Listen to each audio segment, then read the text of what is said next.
Hello guys, welcome back to Villa Tamil YouTube channel. So இன்னைக்கு என்ன பார்க்க போகிறோம்னா, நம்ம வந்து Villa vs Ipswich Town review இதெல்லாம் பார்க்க போகிறோம். ஸோ எப்படி இந்த கேமு என்னன்னு பார்க்க போகிறோம். ஸோ ரொம்ப பேசாமல் நம்ம வீடியோக்குள்ளே போயிடலாம். So first of all Villa vs Ipswich Town Ipswich கிரவுண்டுக்கு போய் அவங்களோட ஹோமில் ஆட போகிறோம் அவேல. ஸோ ஃபர்ஸ்ட் ஆஃப் ஆல் இப்போது நான் ரெக்கார்ட் பண்ணும்போது வந்து Man City vs Newcastle ஒரு ட்ரா, ப்ளஸ் வந்து ஆர்சனல் வின் பண்ணிட்டாங்க. லிஸ்டர் கூட ட்ரா பண்ணுவாங்கன்னு நினச்சேன், 2-2 போச்சு. பட் வின் பண்ணிட்டாங்க எப்படியோ. அதே மாதிரி தான் லிவர்பூலும் வந்து 2-1 வின் பண்ணிட்டாங்க. ஸோ இது ரெக்கார்ட் பண்ணும்போது இதுதான் நிலமை. ஸோ வந்து பார்த்திங்கன்னா இப்போது லிவர்பூல் டாப் 15 பாயிண்ட்ஸ். ஸோ இப்போது நம்ம இப்ஸ்விச்சோட வின் பண்ணோன்னா 15 பாயிண்ட்ஸ் நம்மளும் செகண்டு வந்து இருக்கோம் 15 பாயிண்ட்ஸோட. ஸோ அதை மெயினாக வச்சு தான் இந்த கேம்குள்ளே போனோம். ஸோ இப்ஸ்விச் டவுன் அந்தளவுக்கு பெரிய கஷ்டமாக இருக்குமான்னு தெரியல, என்ன வேணால் ஆகலாம். பட் ஒரு கான்ஃபிடென்ட்டாக இருக்குது, ஏன்னா அந்தளவுக்கு அவங்களும் ஸ்டார்ட் நல்லா பண்ணல. பட் நம்ம ஒரு நல்ல ஸ்டார்ட் நல்லா ஆடிட்டுருக்கோம்.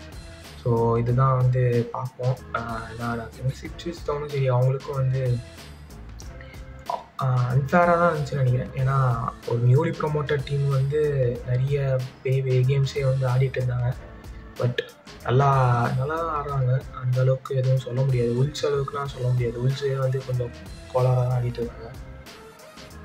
பார்ப்போம் என்ன நடக்குது. ஸோ ஃபர்ஸ்ட் ஆஃப் ஆல் கேமுக்குள்ளே போகிறதுக்கு முன்னாடி எம்ரி வந்து ப்ரெஸ் மீட்டு என்ன சொன்னாங்கன்னா வந்து நம்ம Kamara and wings will be back soon. அடுத்து ஒரு 2 வீக்கில் ஃபுல் ட்ரைனிங் வந்துடுவாங்கன்னு நினைக்கிறேன். ஸோ பிக் ஸ்குவாட் டெப்த் இதில். ஸோ அது ஒரு நல்ல விஷயம். அப்புறம் வந்து ஒன்று வந்து டுரானை பற்றி எம்ரி நிறைய பேசியிருக்கேன். அந்த மாதிரி டுரானுக்கு வந்து நாங்கள் வந்து இப்போது எந்த ஒரு சிஸ்டம் மேனேஜரும் சரி, இந்த ஸ்ட்ரைக்கரை வந்து நீங்கள் ஷூட் எடு அப்படின்னு சொல்கிறது கிடையாது. ஆனால் வந்து எம்ரி வந்து இந்த மாதிரி நாங்கள் வந்து டுரானுக்கு இந்த மாதிரி ஸ்பேஸ் கொடுத்துருக்கோம், எங்கே இருந்தாலும் ஷூட் அடிக்கலாம் அப்படின்ற மாதிரி பண்ணிட்டோம், அவனோட பெஸ்ட்டு என்னென்னு எங்களுக்கு தெரியுது அப்படின்னு சொல்லியிருக்கான். ஸோ அது ஒரு நல்ல விஷயம். ஸோ ஒரு சிஸ்டமாக இல்லாமல் ஒரு ஃப்ரீடம் கொடுக்குறது நல்லதாக இருக்குது. எம்ரி இது சொன்னது நல்லா இருந்துச்சு. ஸோ கேமுக்குள்ளே போகும்போது என்ன நம்ம வெளில எதிர்பார்க்கணும், சரி ஸ்குவாடில் சரி மெக்கின் இருக்க போகிறதில்ல, இன்ஜுரி, ஹாம்ஸ்ட்ரிங் இன்ஜுரி, இது அவுட் ஃபார் லைக் 4-5 வீக்ஸ்ன்னு சொல்லியிருக்காங்க. So McGinn not available. Philogene என்ன கதை தெரில, அவனும் ஒரு போன 3 கேமாக வந்து ஃபீச்சரே ஆகலை. ஸோ ஃபிலோஜின் என்ன இப்போ ரிக்கவரி திரும்பி வருவானா, ஸ்குவாடுக்குள்ளே வருவானான்னு தெரில, பார்ப்போம். அதே தானே. அடுத்து வேறு யாரையும் நம்ம டியாகோ கார்லஸ் வந்து கரவா கப்பு லாஸ்ட் மினிட் வரைக்கும் லைனப்பில் இருந்தான். அதுக்கப்புறம் வந்து ஏதோ இன்ஜூரியா டிஸ்கம்ஃபர்ட்டு அப்படின்னு சொல்லிட்டு போயிட்டான். அதை அசஸ் பண்ணி என்னென்னு இன்னொன்று சொல்ல. ஸோ அது என்னன்னு பார்ப்போம். So Diego Carlos out, McGinn out, Philogene out. So depth wise கம்மியாக இருக்குது. பட் இருந்தாலும் வந்து நம்ம இந்த கேம் வந்து மெக்கினும் அந்தளவுக்கு இந்த சீசன் கரெக்டாக ஸ்டார்ட் பண்ணல. ஸோ இந்த இன்ஜுரிக்கு அப்புறம் எப்படி வருவான்னு பார்ப்போம். பட் எப்படி லைனப் ஆகும் மெக்கின் இல்லாமல் அப்படின்னா தெரில. எப்படி லைனப் மெக்கின் இல்லாமல் ரைட் சைடு யார் ஆட போகிறான்னு தெரில. ஸோ மேபி பெய்லி தான் ஸ்டார்ட் பண்ணோம். Bailey Rogers in middle and Rogers at the middle, Tielemans at the back, அப்புறம் லெஃப்டில் வந்து ராம்சி, அப்படி தான் ஆகணும்.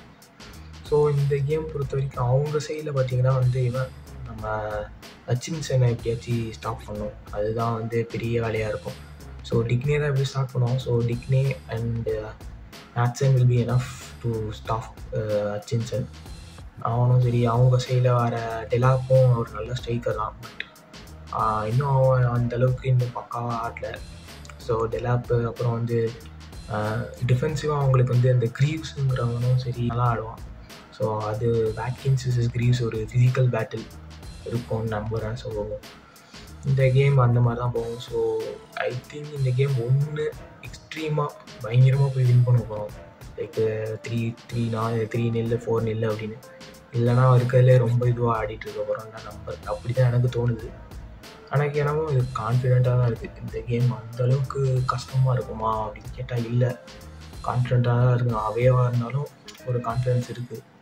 ஏன்னா ஒரு நல்ல ப்ரைம் ஃபார்ம் போயிட்டுருக்கோம். ஸோ இந்த கேம் வின் பண்ணால் வந்து நம்ம டாப் 2 போயிடுவோம். ஸோ அந்த ஒரு இதுவும் இருக்கும். ஸோ போகிறது நல்ல வின்னோட வரணும், இந்த மாதிரி தான் பார்க்குறேன். ஸோ இதை முடித்த பிறகு பார்த்திங்கன்னா வந்து பயனு UCL. ஸோ அதுவும் ஒரு பெரிய இது ப்ரெஷர் இருக்கும். பட் இது ஒரு நல்ல கான்ஃபிடென்ட்டாக இருக்கும். UCL போகிறது ஒரு நல்ல கான்ஃபிடென்ட்டாக இருக்கும். பயன் ஹோமில் தான் இருந்தாலும் இதில் வந்து வின் பண்ணோம்னா ஒரு நல்ல கான்ஃபிடென்ஸோடு போயிடலாம். ஸோ அதுதான் வந்து பார்ப்போம். ஸோ ப்ரெடிக்ஷன் லைன் அப் என்னவாக இருக்கும்னா, நம்ம டிஃபென்ஸ் அதே மாதிரி தான் இருக்கும். கோன்சா ரைட் பேக் ஆடுவானா அப்படின்னு தெரியல. இப்போ வேறு கோன்சா வந்து ஒரு ப்ரீமியர் லீக் இன்டர்வியூவில் வந்து எப்போத்துலேருந்து உங்களுக்கு இது ரைட் பேக்கு ஆடுறது பிடிச்சிருக்கா சென்ட்ரல் பேக் ஆடும்போது ஐ ப்ரிஃபர் சென்ட்ரல் பேக் மோர் அப்படின்ட்டு இருக்கான். ரைட் பேக் ரொம்ப ஆட மாட்டேன் இனிமேல் அப்படின்ற மாதிரி பேசியிருக்கான். ஸோ கோன்சாவில் வந்தோன்னா திருப்பி நம்ம பொகாடேக்கே போவோமா, இல்லைனா வந்து கோஸ்டாவை புதுசாக வந்து கோஸ்டாவும் வந்து கரவாவோ கப்பில் நல்லா ஆடினான். ஸோ கோஸ்டாவுக்கு திருப்பி போவோமா, இல்லை பொகாடேவை திருப்பி எடுப்போமா, அது ஒரு டவுட் இருக்குது. ரைட் பேக் சிச்சுவேஷன் இன்னும் டவுட்டில் தான் இருக்குது. கார்லோஸ் திருப்பி வந்துட்டு கன்ஃபார்ம் கார்லோஸ் தான் ஸ்டார்ட் பண்ணுவான். கார்லோஸ் பாவு டோரஸு அவன் கார்லோஸும் எனக்கு பிக்ஸிச்சு கூட கார்லோஸு கொஞ்சம் பயமாக தான் இருக்குது. அவன் என்ன பண்ணுவான்னு தெரில. ஸோ கோன்சா பாவு அண்டு இப்போது கார்லோஸ் வந்துட்டா கார்லோஸ் வருவான், இல்லைனா பொகாடே தான் உள்ளே இருப்பான்னு நினைக்கிறேன். மிட்ஃபீல்டு அதே மாதிரி தான் ஒனானா, டிலேமன்ஸ், லெஃப்டில் ராம்சி, மிடில் ராஜர்ஸு, ரைட்டில் பெய்லி, ஸ்ட்ரைக்கர் வாட்கின்ஸு. தெரியல, பார்ப்போம் என்னென்னு. Watkins should score. ஸோ இந்த கேம் எனக்கு ப்ரிடிக்ஷன் என்னன்னா ஒரு 3-1 இல்லை, நம்மளுக்கு க்ளீன் ஷீட் வைக்க மாட்டோம். ஸோ வந்து அவங்களுக்கு இவன் டெலாப் ஸ்கோர் பண்ணுவான்னு நினைக்கிறேன். அண்டு நமக்கு வந்து ராஜர்ஸ் ஸ்டார்ட்ஸஸ் டேலி அப்படின்னு தான் நான் நினைக்கிறேன். வைல் வாட்கின்ஸும் ஒரு கோல் அடிச்சுட்டு நம்ம இவன் டுரான் திருப்பி வந்து கோல் அடிப்பான். எல்லோரும் ஒரு கோல் அடிச்சுட்டு முடிச்சுட்டுவான்னு நினைக்கிறேன். இந்த கேம் யாருக்கு நல்லா இருக்கும்னு பார்த்தீங்கன்னா, எனக்கு டிலேமன்ஸ் வந்தால் இந்த கேம் வந்து டிலேமன்ஸோட கேமாக இருக்கும் திருப்பின்ற மாதிரி தான் இருக்குது. ஏன்னா அவங்களுக்கும் வந்து மிடில் அவ்வளோ பெரிய இதுவும் இல்லை, பெரிய த்ரெட்டு மாதிரி அவங்களுக்கு இல்லை. ஸோ டிலேமன்ஸ் போன குக் அவனோட கேம் இது. ஸோ பார்ப்போம் என்னென்னு. லாஸ்ட்டு கரவா கப்பில் வந்து நம்ம பார்த்தோம், பியூண்டியாவும் வந்து பேக் டு ஃபார்ம், அவனோட ஃபார்ம் பிக்கப் பண்ண ஆரம்பிச்சிட்டான், ஒரு கோல் அடித்தான். ஸோ அவனும் வந்து ஆஃப் த பெஞ்ச் ஒரு இம்பேக்ட் இருக்கும் கண்டிப்பாக. Duran again. ஸோ டுரான் வந்து என்ன எப்படி திருப்பி வந்து சூப்பர் சப்பாக வந்து ஏதாச்சும் கஷ்டமான நேரத்தில் சேஞ்ச் பண்ணி மாட்டி விடுவான் நம்புகிறேன்.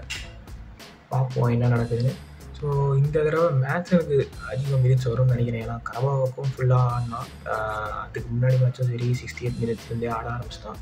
ஸோ அகெயின் திருப்பி 60லேருந்து ஆரம்பிக்கலாம், ஒரு 50லேயே கொடுக்கலாம். டிக்னே ஸ்ட்ரகிள் பண்ண ஆரம்பித்தோன்னா. பட் டிக்னேவும் ஒன்றும் சொல்ல முடியாது, ரெண்டும் ஹெல்த்தி காம்படிஷனாக தான் இருக்குது மேட்ச் அண்ட் டிக்னே. ஸோ அதனால் நல்லா இருக்குது அதை பார்க்கவும்.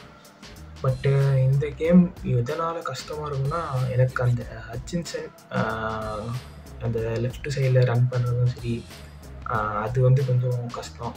அதுதான் வந்து கொஞ்சம் பிரச்சனையாக இருக்கும் அந்த மாதிரி தோணுது. மற்றபடி அந்தளவுக்கு அவங்களுக்கு த்ரெட்டு கொடுக்குற மாதிரி அதுவும் இல்லை. மேபி நம்மளுக்கு கஷ்டமான டைம் எப்படி இருக்குன்னா, ஏரியல் த்ரெட்டு, அவங்க அந்த க்ரீஸ் வச்சு ஏரியல் த்ரெட்டாக இருக்கட்டும், அதை வச்சு பண்ணா வேணால் கஷ்டமாக இருக்கும். மற்றபடி இது ஒரு ஈஸி வின்னாக தான் இருக்கணும். மோஸ்ட்லி க்ளீன் ஷீட்டும் வைக்கணும். க்ளீன் ஷீட் நம்ம எதுவுமே வைக்காமல் இருக்கோம். கோல் டிஃப்ரென்ஸும் ரொம்ப இதுவாக தான் இருக்குது. ஏன்னா லிவர்பூல்லாம் இன்றைக்கி பார்த்தீங்கன்னா 10 கிட்ட கோல் டிஃப்ரென்ஸ் போயிட்டாங்க. நம்ம வந்து கிட்டத்தட்ட 3 அதோ தான் இருக்கும். ஸோ மேபி அதுவும் ஒரு ஃபேக்டர்.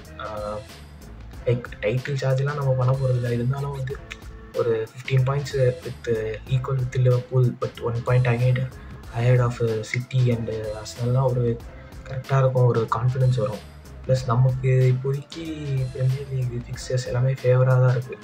ஸோ அதனால் வந்து இதெல்லாம் நம்ம அட்வான்டேஜ் எடுத்துட்டா தான் நம்மளால் வந்து ஃப்யூச்சரில் ஒரு நல்ல ரன்னு ப்ளஸ் டாப் 4 வச்சுக்க முடியும். சரி பார்ப்போம் இந்த கேம் என்ன ஆகுதுன்னு. ஸோ பார்த்துட்டு அதுக்கும் நான் வந்து போஸ்ட் மேட்ச் ரிவ்யூ போடுறேன். ஸோ இதுதான் இந்த ரிவ்யூவில் சொல்லுவாங்க. ஸோ வி வில் வின் 3-1, இதுதான் என்னோடய ப்ரெடிக்ஷன். ஸோ பார்ப்போம் நல்லதாக போதா இல்லை மோசமாக போதான்னு. So until then up the villa. Piece.